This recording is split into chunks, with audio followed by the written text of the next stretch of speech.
Alright, this is the one. Hello everybody. Check out my new infinity pool. That's massive too. So I should go from this angle. Look at that. Beautiful. Right in the city. Anyway, I want to talk about why you should never escalate during a date. And I know there's a lot of guys out there that say you should be doing keno, you should be moving it forward, you shouldn't be hiding your dick on dates. But in most cases, escalating on dates or showing any public display of affection will backfire the majority of the time.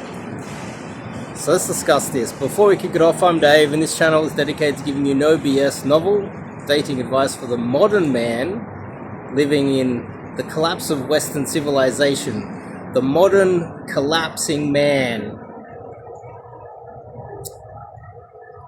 You know, feminism and Me Too, that did take off.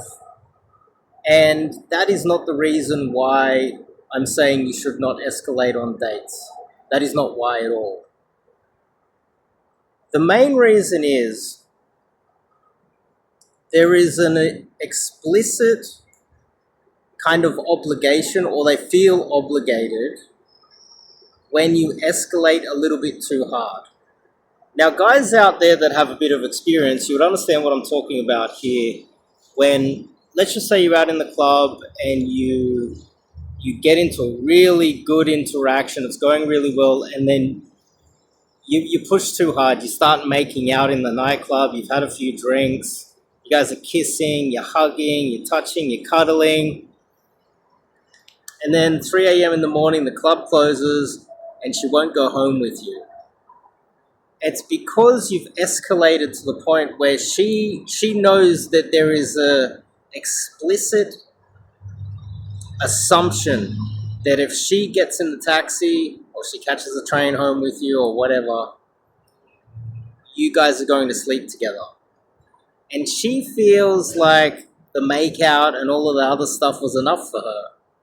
She would like to see where it goes, and maybe if she remembers you tomorrow, she'd like to see you again. And you don't pull. You don't take her home. It doesn't go anywhere. And in most cases, she forgets that she met you, doesn't remember that she gave you her number, and doesn't want to meet you again. So let's just say you're sober and you're on a date, and you do a little bit. You touch a knee, which is okay. You sit next to her, maybe put your arm around her a little bit. I wouldn't go any further than that. You can hold her hand a little bit. I probably wouldn't even do that. And then I'd come up with I wouldn't even give an excuse why I'm taking her home. I would just say, like, okay, well, let's go hang out over here. Let's go have a drink over here. Let's go get some snacks over here. Where are we going? Oh, just over there.